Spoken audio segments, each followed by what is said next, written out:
A couple trickling in there.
All right, well, good morning and welcome everyone. We're very excited to have you all here. My name is Matthew and I'm on the steering committee for Young Evangelicals for Climate Action. And we're very excited at the opportunity to let all of you all get to know our field organizers, who we've been very glad to get to know over the last couple months. A couple of quick housekeeping items. This is being recorded, so you can share it with anyone afterwards. There we go, now you can see us. As well as there will be a Q&A at the end. So if you have questions, you can put them into the Q&A and I'll be keeping an eye on that and I'll moderate those at the end. So I will lead us in a quick word of prayer and I'll hand it off to Kyle to get started. So, Creator God, we thank you for this day. We thank you for this beautiful earth you've provided us with. And we thank you that we can come together across time and space to join under one cause, which is to care for your earth as part of our Christian discipleship and witness. May our words be pleasing to you, O God, our rock and redeemer. Amen. Kyle? Thanks, Matthew. Hi, everybody. Thanks for being with us today. My name is Kyle Myard-Skop. I'm the national organizer and spokesperson for Young Evangelicals for Climate Action. Really excited for this next hour that we have together. This webinar is a part of a series called the Climate Solutions Webinar Series. And it's in response to something that happened in the last couple of weeks that you may or may not be aware of. A couple of weeks ago, the House Select Committee on the Climate Crisis in the US House of Representatives released a report. And in many ways, it was Congress's roadmap for how we can address climate change at the speed and scale that the science demands. It was one of the most comprehensive reports that Congress has ever released. And we wanted to mark that because one of the things this report makes really clear is that we have a lot of work to do. We have a lot of work to do, and all of us have a part to play. So we wanted to try to begin to play our part And part of that was hosting a series of conversations. We've had webinars on the things that churches can do to reduce their energy usage, the risks that climate change poses to our health. And today, we're going to get to have a conversation with three young leaders who are a part of Young Evangelicals for Climate Action to learn more about their stories, about the work that they're doing in their communities, and why it's important for young people of faith to be involved in these conversations. So we're thrilled to learn from three young leaders who are trying to do their part to do the work that must be done to address climate change. William Morris is the YECA field organizer in Southern California. He went to school there where he received a degree in environmental science with a focus in ecological restoration and watershed management. He has since gone to Kenya and Chad on environmental missions. I'm sure he would love to talk more about environmental missions and the work that he does in that context.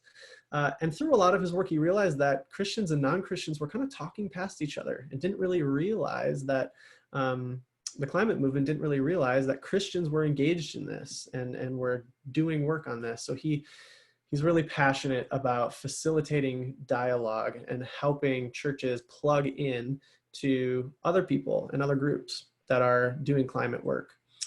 He's also involved with the Climate Reality Project and the Evangelical Alliance Mission. Jenna Van Donselar is the YECA field organizer in Connecticut. She is a graduate of Calvin University and recently of Yale Divinity School. Over the last few years, she's been thinking deeply about the connections between religion and ecology and looking at the ways that we narrate the history of the environmental movement and examining how that storytelling shapes our environmental ethics. She was born in Denver, Colorado, and she comes from a family that deeply valued the natural world. As she got older, she realized that not everyone has the same access or positive experiences with nature and began to see the climate crisis as a social justice issue. And she's eager about working with local communities to bring about positive social change. In her free time, Jenna enjoys running slowly. I really got a kick out of that when I was preparing for this, cooking delicious meals and watching TV. And Sarah Herring is YECA's field organizer in the Philly area. She is a recent graduate of Eastern University there outside of Philadelphia. During the previous school year, Sarah was actually involved in another one of YECA's programs, our Climate Leadership Fellows program. She was a fellow.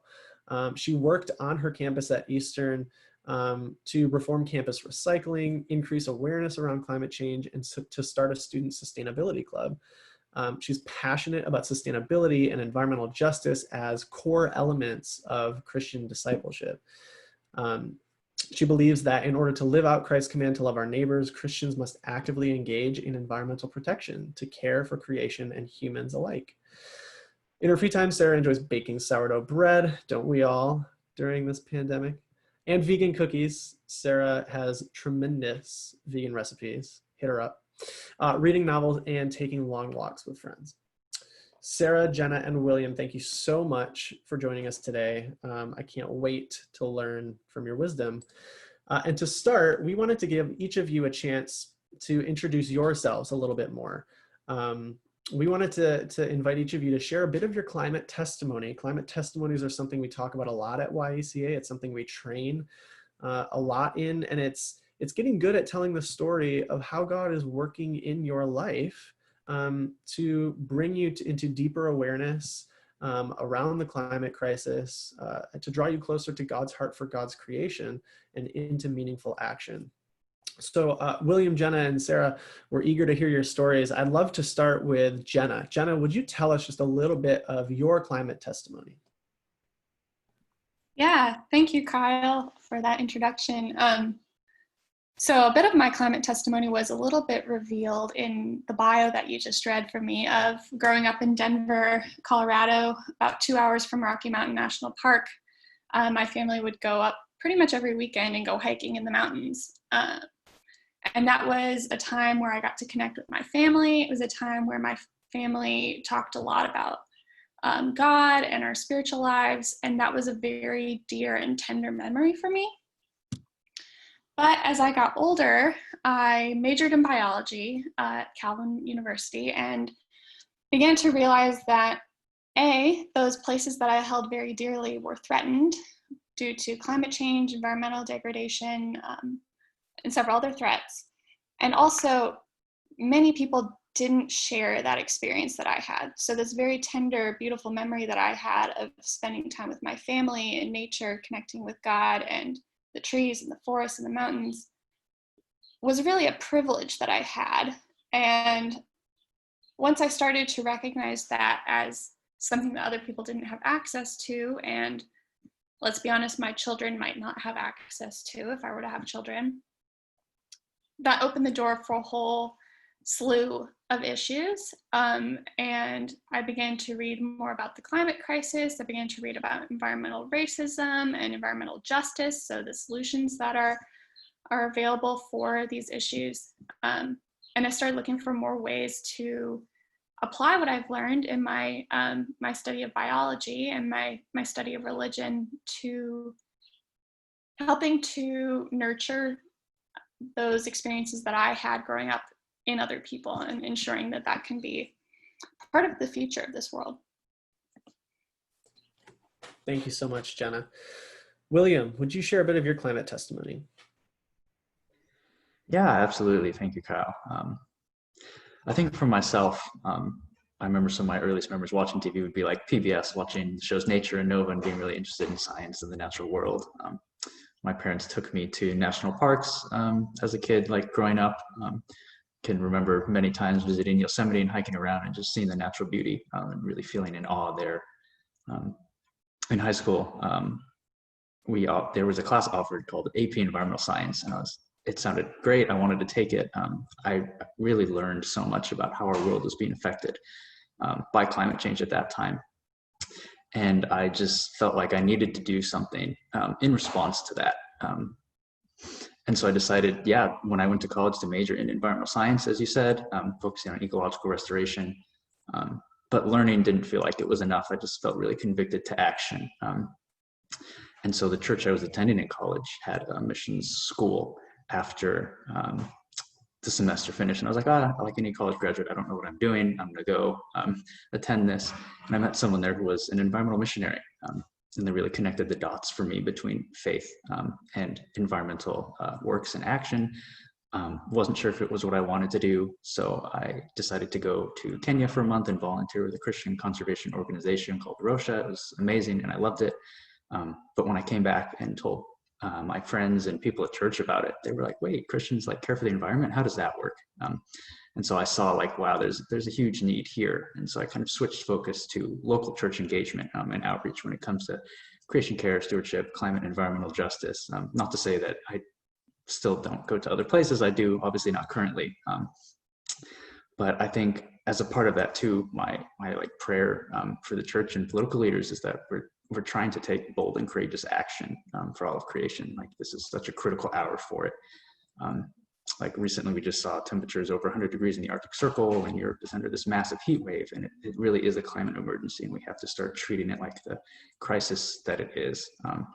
And so as a continued part of my climate testimony is trying to engage with political leaders and getting in good climate legislation and action, because the next generation of people growing up are seeing inaction, and we're kind of tired of it.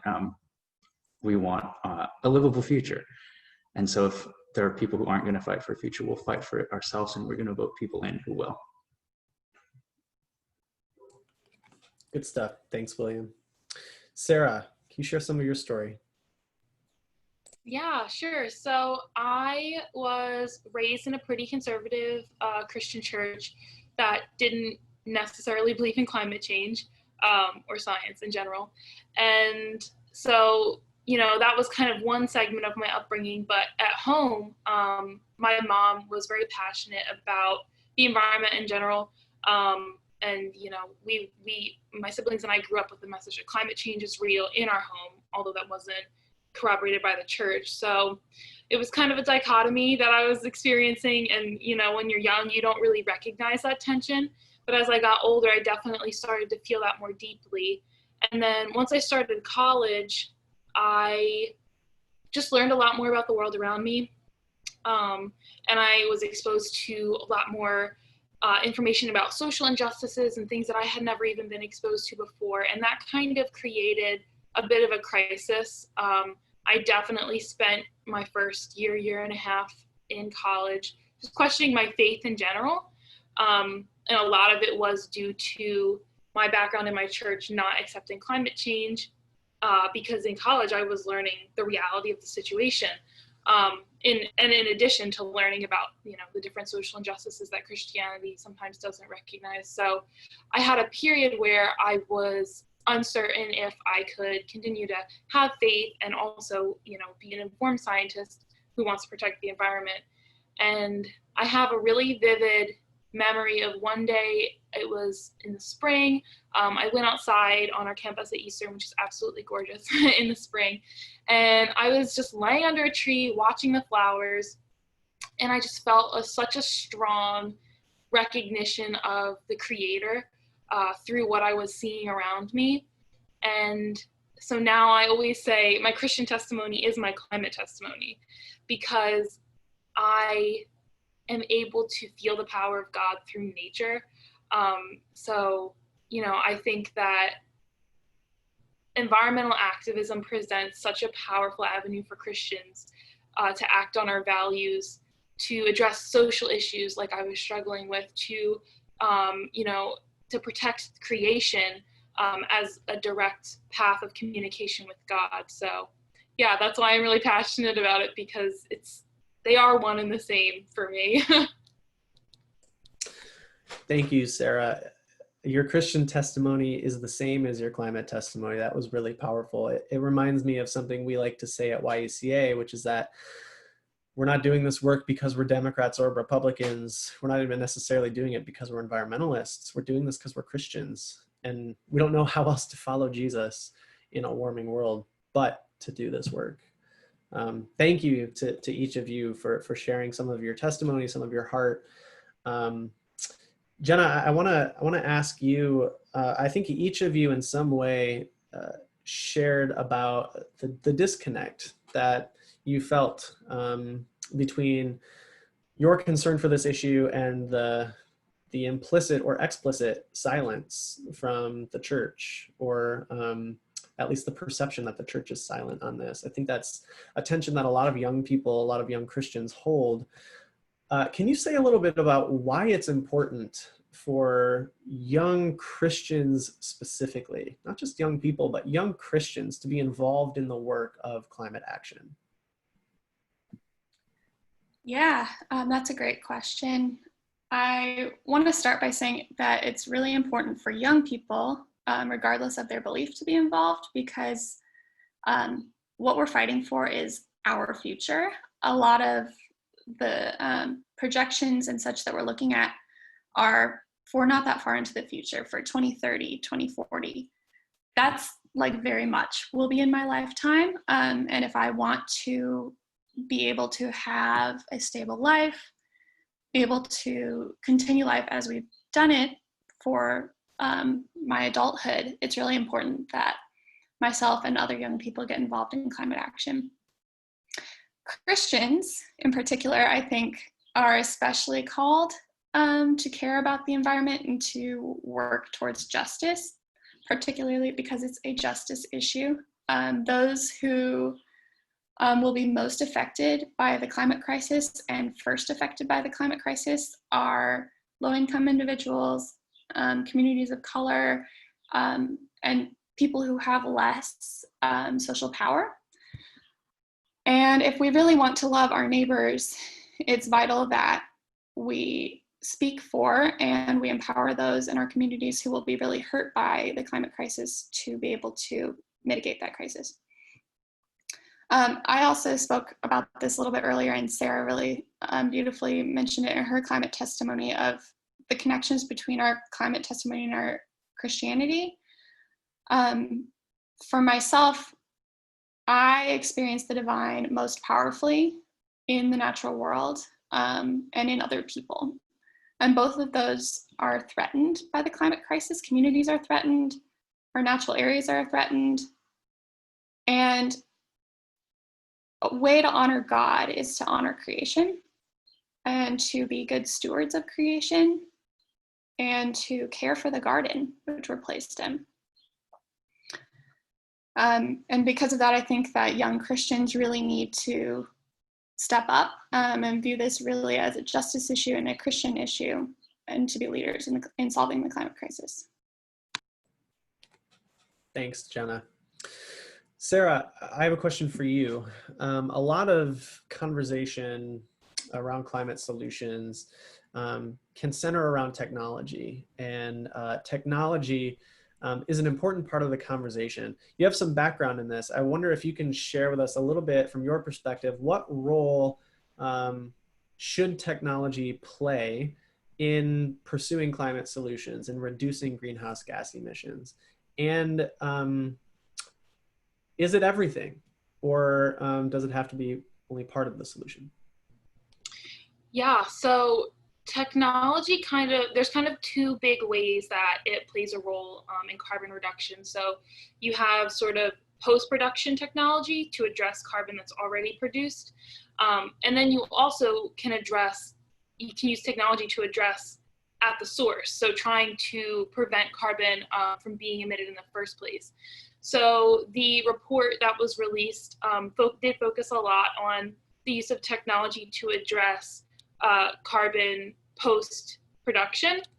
So it talked a lot about carbon capture and storage, which, if anybody's unfamiliar, it's basically using biomass and then capturing the emissions and then storing it either underground or in a long-lived product like concrete. And then the report also talked a bit about direct air capture, which is really similar to carbon capture and storage, except you're chemically scrubbing the carbon dioxide directly from ambient air instead of capturing it right after it's produced. And I think those are definitely really useful ways to, combat carbon emissions, especially because we are at a point where the level of carbon in the atmosphere needs to be addressed regardless of if we completely stop emitting carbon, we don't emit any carbon for the next, year, we still need to do something. So, that could be technology that could do it. But I think that a really important piece that needs to go with these post-production technological advances are coming up with ways to stop production in the first place. Because like I said, even if we completely stop producing carbon today, we still need to do something. So it just goes to show that we have to do everything we can to prevent the production of the carbon in the first place. In one of my classes on environmental regulation and policy, we had a slogan, and it was, prevention is always easier than cleanup. And I think that that's really the approach that we need to take when we're talking about carbon emissions. So I think that, technology needs to be at the forefront of that. We really don't have good technology to reduce carbon emissions in the manufacturing of things like cement and steel and all of these industrial materials that are so central to a modern world. So I think that if we can come up with ways to address that at the source, then it would go a really, really long way. And that's not to say that technology is everything. Like you said, Kyle, is it everything? I don't think so. I think that, there's so much more that goes into carbon production and carbon emissions. So, okay, we don't have great ways to reduce carbon manufacturing. Let's use less. There's definitely other ways that we can address it. There's things, like planting more trees. That's a natural way to remove carbon from the atmosphere. So, when we're talking about carbon reduction, I think it definitely needs to be holistic, but technology can be at the center of it. Great. Thanks so much, Sarah. It's really helpful perspective.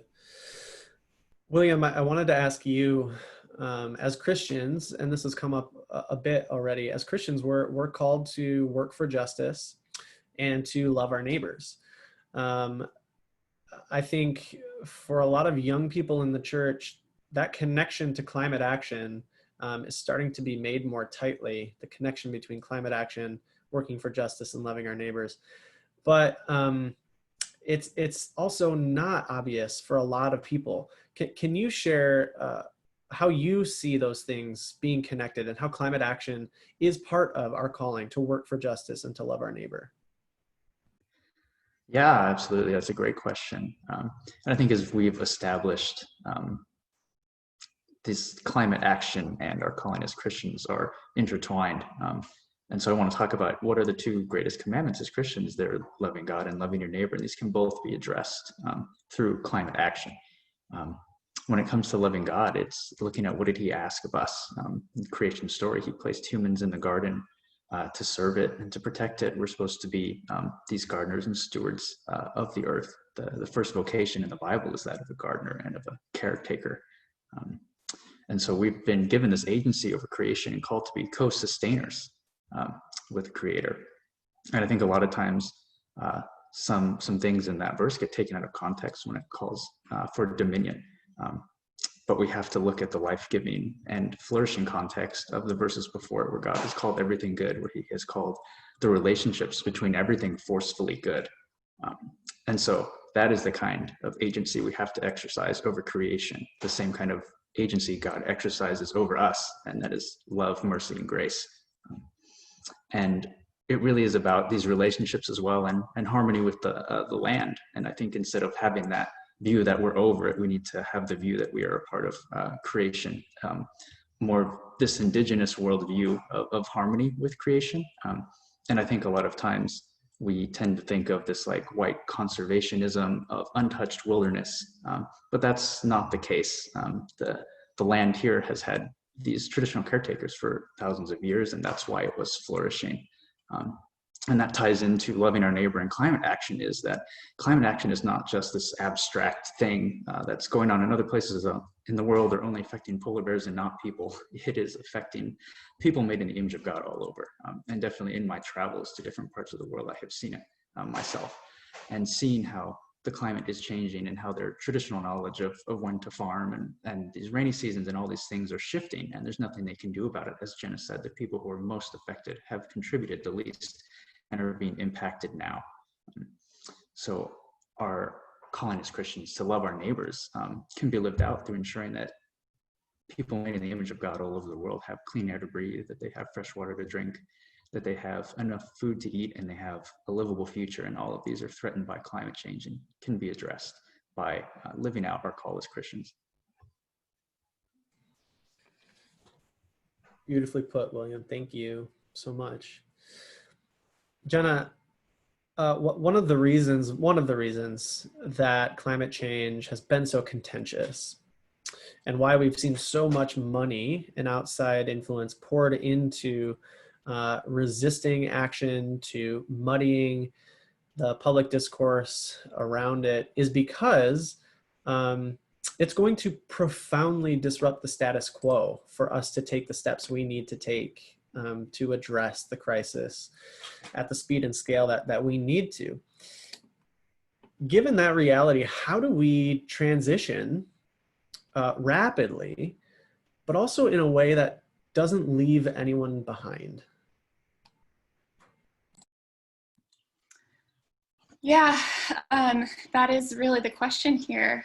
What we're talking about when we talk about finding solutions to the climate crisis are basically transitioning to a green economy. So an economy in which, we reduce consumption, and we also transition from fossil fuel dependent energy sources. This is alarming for a lot of people because we're used to a certain lifestyle. There's a lot of people who work in the coal industry who fear that their livelihoods are threatened.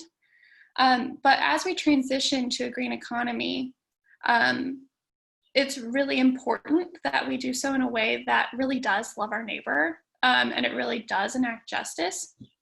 And this House committee decision that has prompted this webinar series sort of outlined a couple of steps to take that will ensure that this is a just transition. It's really important that as we transition, workers' rights are really strengthened through the rights to unionize and negotiate higher wages. It's also important that we support the fossil fuel workers in the transition to a green economy. So when we're talking about transitioning to wind and solar and other renewable energy sources, it's really important that those jobs are made available to the people who used to work in the fossil fuel industry. Part of that is also investing in infrastructure investments in order to create these good quality, high-paying jobs and make them available for people from the fossil fuel industry. It's also really interesting that clean energy is currently the fastest growing sector in our economy. Currently it employs 4 million people. Compare that to the coal industry right now, it only employs 160,000 people. So when we're worried about people not having jobs, we see that this clean energy sector is really the fastest growing sector. It's I think I saw it was like 4 times faster than the coal industry. So a lot of those jobs will already be available for people transitioning out of the fossil fuel industry and into clean energy. But also, in order to ensure a just transition, we need to make sure that we center diverse voices in the decision-making process. So one example of this that I find to be a really interesting case study in my state of Connecticut is thinking about how these decisions impact all people across all sectors. So we talk a lot about how plastics are really harmful for the environment, and that's really true. But in my state recently, there was a ban on plastic bags. It wasn't an entire ban. It was just now plastic bags aren't given away for free. When you go to the grocery store, you have to pay 10 cents per bag. For most people, 10 cents a bag doesn't matter. You can purchase a bag if you forgot your reusable bags. But for people experiencing homelessness, people who are really economically depressed, that 10-cent charge is really detrimental. And I was working at the soup kitchen this spring and talking to people and saying, oh, this environmental regulation is really messing up, like it's really a problem, because a lot of the people who go to the soup kitchen, who I guess is a soup kitchen, rely on plastic bags for waterproofing material and for carrying around their things. And when we impose a 10-cent tax on it, the people who are really impacted by that are the least in our community.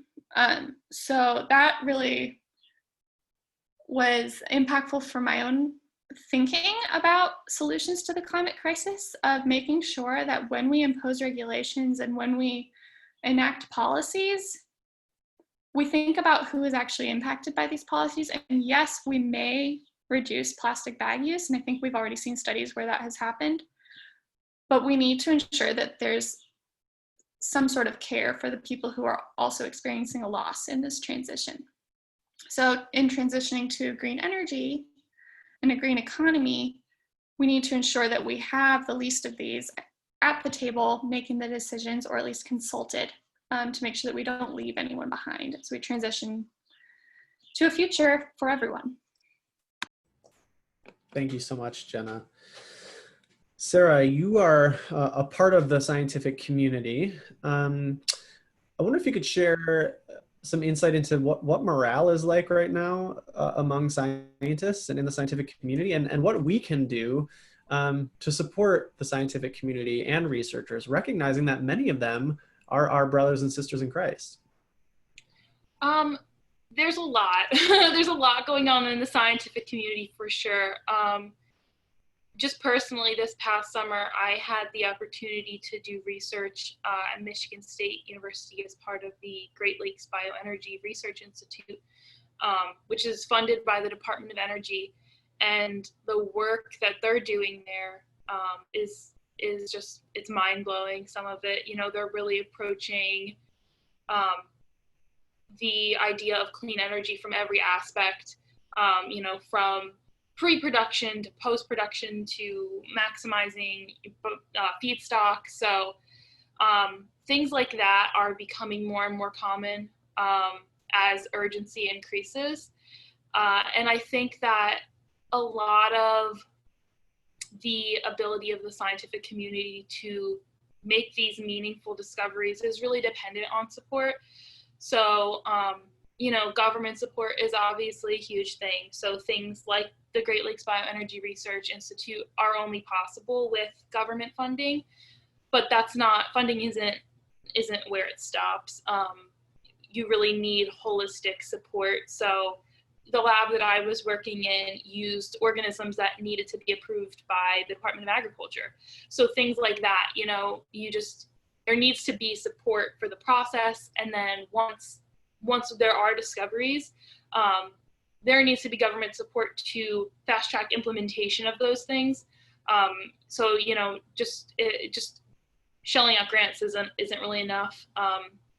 But, I think that there is a lot of power in the people. So even if it's not looking, like there's as much government support as we would like, I think that individually we can still do a lot to support the scientific community. So from things like, I was reading an article about the other day about a high schooler who was interested in stem cells and basically did his own research and found a cancer treatment. So things like that, there's no reason that things like that can't be happening in clean energy technology. If education is set up in a way that students are promoted to think about innovative solutions and are just educated on climate issues in general, I think that, that's supporting the scientific community from the inside out, because it's showing an awareness, it's giving these kids the information, and then it's also culturing more scientists. It's producing more individuals who are informed, who are engaged, and who are energized to come up with a solution. And so, I think that if there's a lot that can be done from every end. So a lot of it just comes down to, education and awareness. And a big part of it too is in Christian circles. Like I kind of talked about earlier, Christianity and science can sometimes be at odds, but as Christians, we should, like William and Jenna have done such a good job talking about, we need to be concerned about the environment. And so in order to do that, we need to make sure that we're supporting science because science is what's informing us. Science is going to be a big part of the solution. So I think that even if we're in Christian communities that aren't necessarily receptive to science, we should at least be working towards breaking down some of those barriers, and just making sure that everybody understands the reality of the situation so that we can move forward and find a solution. Thank you, Sarah. William, there are a lot of solutions out there. How do we make sure the solutions we pursue as a society and the solutions we support as Christians are solutions that are equitable and just for all people? Yeah, thanks, Kyle. That's a great question. I think that's super, super vital moving forward. When it comes to solutions, I think oftentimes there is a lot of paternalism, white savior complex that enters into these conversations and these actions. People who live in developed countries or these environmental groups think that that we know best, and if there's this problem, we're just going to show up and we have all the answers, and people there need to listen to us, do what we tell them, and it'll work. And that's just very oppressive, honestly. So when it comes to implementing these solutions, we need partnership and solidarity, not paternalism. These communities and groups of people know the situations they're in, they know them best, and they're best suited to respond to them as well. The people in these communities need to be at the table every step, from these initial conversations, observation gathering, all the way through planning and implementation. These people need to be the ones holding leadership roles when it comes to these solutions. Because if we're coming in and not including the people who are most affected by this, we're going to end up creating dominating and oppressive systems again out of these so-called solutions. And if we're not including the people who are suffering from them, who are these solutions for as well? Maybe it is good for some groups and benefits them, but doesn't benefit everyone equally. And so the way to prevent that, yeah, is definitely including the people in these communities, bringing them to the table, partnering with them, and practicing actual solidarity. Thank you, William. And thank you, everybody. William, Jenna, and Sarah, all of you have brought so much wisdom and knowledge. I'm so grateful for you and for the role that you play in this movement. We've had lots of questions coming in, so I want to make sure that we have time to cover those. So I'm going to throw it to Matthew, and he is going to facilitate some of the questions that are coming in from you all attending this webinar. Thanks, Kyle. Thanks, y'all. We do have several questions here, so I'll try to respect our time, but also cover as much as we can. First off, for all of you to answer, how do you try to get Christian communities engaged on this issue if they aren't already interested? How do you try to get them engaged, and then how do you steer them? What kinds of things do you push churches towards? We can start with Sarah, but I'd like to hear what everyone has to say. Yeah, so a lot of my work within the Christian community comes from just being respectful of, you know, the background of the person that I'm talking to. Because of the background that I come from, I know what it's like for people to be in a certain mindset and to not necessarily, you know, have that connection between the environment and faith. But, you know, I am able to recognize that that doesn't make them any less as far as Christians, and it doesn't say anything about their faith. They just haven't made that connection yet. So when I enter into the space and I'm trying to think about how can I share this information with, you know, my community, it always comes from a place of trying to help them make that connection and trying to show, you know, my brothers and sisters in Christ what a powerful tool of worship it is to be able to respect the environment. And a lot of it also stems from connecting these already existing call of action to help people. Most churches, you know, already have that as a basis. In some form or another, they have some, you know, type of activism or some type of initiative to care for people. So I think that connecting the environment into that is usually really powerful. I like to go into conversations with some high yield like examples. So one of my favorites is there's a community in Alaska, where the permafrost has melted, and basically, you know, they have had to pick up the entire city and move. And there's some, you know, personal anecdotes that members of the community have given. And so I go into discussions with like some of those quotes, just people talking about how climate change has impacted their life. And things like that usually tend to be a really respectful and a really illuminating way to just show somebody how important it is to care about the environment. Thanks, Sarah. William, Jenna, you have anything to chime in? Sure.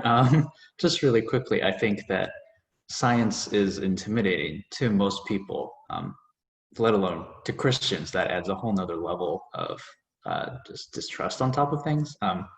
So I think for myself, like what has been most successful when engaging with churches is not going entirely like the science heavy route.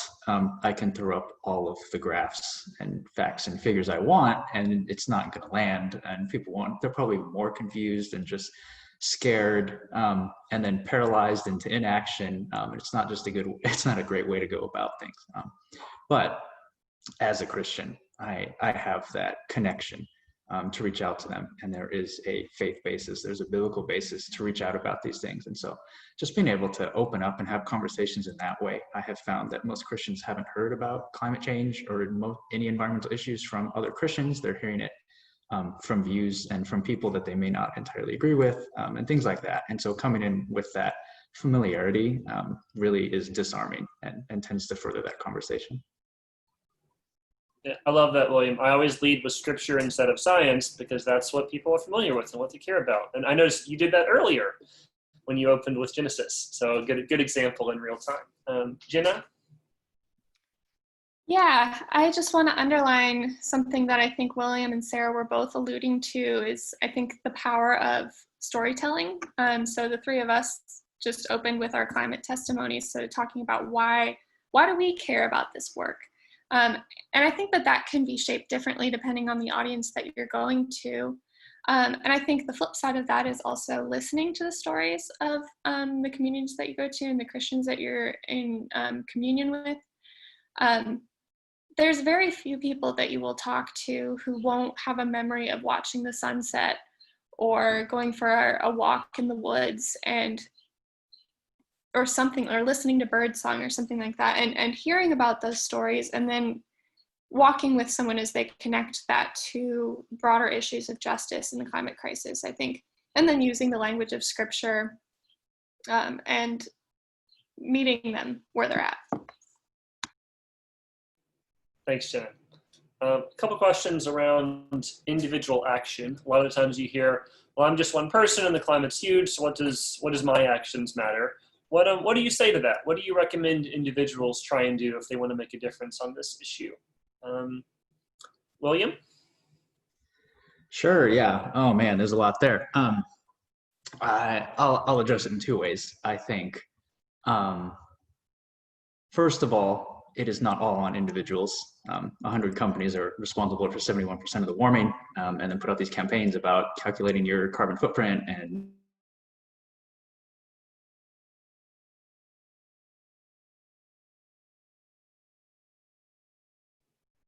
said individual action. Oh, am I back? Okay. Good. Yeah. But that being said, individual action, I think, is still massively important because systems are made up of individuals. And so if we're seeing these big systemic problems, it is happening because of individuals in these systems causing them. And when we look at individuals, everyone matters, everyone's story matters, everyone's life matters, and that means the impact you can make also matters. When we look at individuals, we can look to like Greta Thunberg. She's just one person, a teenager, and yet, leading this massive global movement of Fridays for Future, and mobilizing people all over the world towards this. And so I would never count out anyone's individual action. I think it can be tough, knowing where to start though. So I think the easiest thing you can do, and this is what Catherine Hayhoe recommends, is just to talk about it. Twice as many people believe that climate change is happening, it's causing problems, than who actually discuss it with their friends, family, and churches. And so being able to have these conversations, and then taking these small individual actions in your life will lead to bigger actions, such as engaging on policies, different things like that. So I think it is a step-by-step gradual process, but it's definitely something that all of us can do. Thanks, William. Sarah, share a little bit more? Yeah, sure. Just to kind of like build off of what William was saying, I think that progress is so much more important than perfection. A lot of people, when you talk about a sustainable lifestyle or, the buzzword of like zero waste, it's scary, and it can be a turnoff for some people because, looking at the standard American way of living and then looking at like a low waste, sustainable way of living, there's big differences. So I think that the most important thing is just recognizing that small everyday changes will build up over time. So if, you usually, and obviously pre-COVID, this was helpful advice. If you get a coffee every day, that's it. Even if it's like, maybe 360 days out of the year, you get a coffee. If you bring a reusable cup, that's 360 less cups going into the landfill at the end of the year, just from one change that you made in your own life. So I think that for me, the most important thing is just looking at your lifestyle and picking small things here and there, and then just building over time, using those small changes to build momentum so that you feel like you can make bigger changes. And it's very dependent on, where you're at in life. So some people will be able to make changes, other people can't. And we need to have compassion around that. And we need to have compassion for ourselves if there are changes that we just aren't at a place to make in our lifestyle. That being said, there's definitely like ways you can get creative with it. For me, in college, no money. I had to get creative sometimes. My friends always like to laugh because they would go into the dining commons and get the single-use reusable plastic containers for their to-go meals. I would come in with empty peanut butter jars that I had saved from, peanut butter that I ate. And then I would walk in with this jar and put my food in my jar and then, wash it out in my little tiny dorm sink. So there's always creative things that we can do. And it doesn't have to be difficult. It can be fun. For me, I kind of had fun doing that. And it was like a little, like an identity thing that was really cute. Another big part of it for me is I'm vegan. So that's a great way that you can reduce carbon emissions. Obviously, that doesn't work for everybody. But even just reducing red meat intake and dairy intake, those can have a really huge impact. Thanks. Jenna, did you have anything you wanted to add? Yeah, so I tend to feel pretty hopeless sometimes about the climate crisis, especially, how William said, it's 100 companies produce around 70% of all carbon emissions, and it feels like, okay, my individual actions really they add up, but not that much, But one thing that I have found through making lifestyle changes, being active in my local politics, and being active in it as many ways as I can, is that it gives me a sense of hope and a sense of agency. So one thing that I think a lot about is, okay, we're transitioning to a green economy. That hopefully will look quite different. That hopefully that will be a culture where we can not be dependent on fossil fuel industry, where we won't be as consumeristic. And by making lifestyle changes in my own life, that's a way of practicing the world that I want to be in place. Sort of a way of practicing a world where we're free from consumption, from these habits of consumption. And I think about, okay, people will often say in activist circles of like, there's no ethical consumption under this system of economics. And that's sort of true, but what are ways that we can live in a way that's joyful and in a way that celebrates the things that we do have and lives in a way where we don't think that things are scarce, but things are abundant, and practicing for this economy that we do want, for this world that we do want.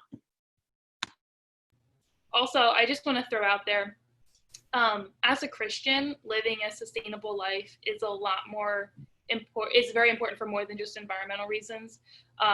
There's a lot of human ethics that are at concern with overconsumption and with fast fashion and things like that.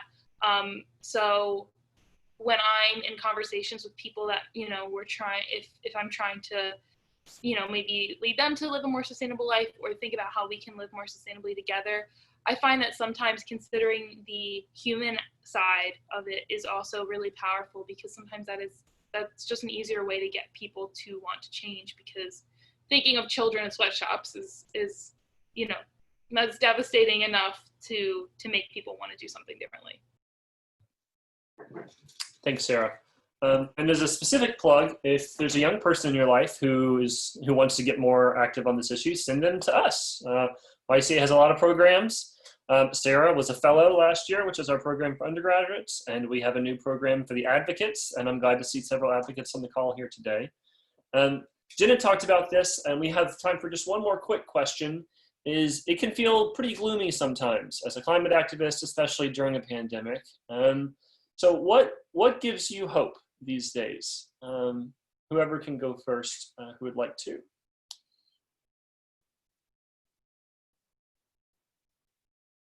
We got to have something. So I can go. As I said before, the little changes that I can make in my own life, the ways that I can practice living a sustainable lifestyle, give me a lot of hope of being able to imagine that another world is possible. Gives me a lot of hope. Another thing that gives me hope is seeing people who are even young, I'm pretty young, but people who are younger than I am being leaders in this movement, people who can't even vote yet, urging their communities to take action for climate. That gives me a lot of hope. It's scary and it's frustrating that the adults aren't taking the lead, but it's also really hopeful that this next generation is one that won't sit idly by. Yeah, similarly to what Jenna said, I get a lot of hope in the connections that I've made through my work and just through talking to people. I've met so many people who feel the same way and who care about the environment and have a deep faith and really want to make a change and take action. And I think that being able to have communion with these people and to have meaningful discussions, it keeps me energized, and it consistently reminds me of why I'm doing what I'm doing. Yeah, I'd say for me, just want to echo what Jen and Sarah have both said. I think it's really hopeful for me seeing a lot of young people just care about this so much. They're tired of waiting for others to take action, and they're just going to do it themselves and lead the way. But these young people, you know, they're not the leaders of tomorrow, they're the leaders of today. This is happening now, and they're the ones doing it. And so I think the other part is being in community of other people who do care. The first time I did that, I had to go all the way to Kenya to meet Christians who also cared about the environment over there. And once I had that community, I was absolutely hooked and attempted to build it back where I lived. But being in connection, it's similar with faith, where it has to be done in community, and it's strengthened in community together. And it does feel very lonely, alone, but if you're imagining a better world together, it's a lot easier to be hopeful. Thank you so much, William and Jenna and Sarah and everyone who attended today. I think this has been a really rich discussion. I've enjoyed it immensely. I've enjoyed being able to share the wisdom and the knowledge of Jenna and William and Sarah with more people. I think you can see why we at YECA are very proud of our field organizers and the work that they're doing. Just a few concluding words. Matthew's going to throw up a slide here with a few links with some next steps that you can take. If you are inspired right now and you want to do something right now before you get up from the table, before you shut your laptop, you can go to creationcare.org/action alert, and that will take you to an action alert that we have live right now that will send a message to your members of Congress saying, hey, I noticed that the House Select Committee on the Climate Crisis released this report. I think it's really important, and I want you as a leader to show some leadership and pursue some of these solutions. It's as broad as that. You can keep it that broad. You can also edit the message however you want. If you want to talk about a specific solution that you want to see them pursue, let them know. Our leaders need to hear that Christians care about this, that their constituents care about this. So again, that's creationcare.org/action alert. Go there right now. It'll take 30 seconds and you will have done something right now for the climate, for God's creation. We also mentioned that this webinar is one in a series. It is the 4th out of 6, so we still have 2 more webinars happening this week. If you're interested in learning more about those webinars and in registering for them, you can head to creationcare.org/webinars, and that will give you all the information you need to learn about the upcoming webinars and how to register. And if you're just interested in learning more about Young Evangelicals for Climate Action or our partner ministry, the Evangelical Environmental Network, you see the URLs there, creationcare.org/resources and yecaction.org/resources. As Matthew said, we have lots of programs, we have lots of resources. We hope that we can be a resource for you and for young people in your life who are trying to figure out what it means to follow Jesus faithfully in the 21st century, in a warming world, and how to help the church become the leader that it can and must be on this issue. And with that, we're at 2 o'clock. We want to respect your time. Again, just one more heartfelt thank you for joining us today, and we hope you have a great rest of the day. Thanks a lot.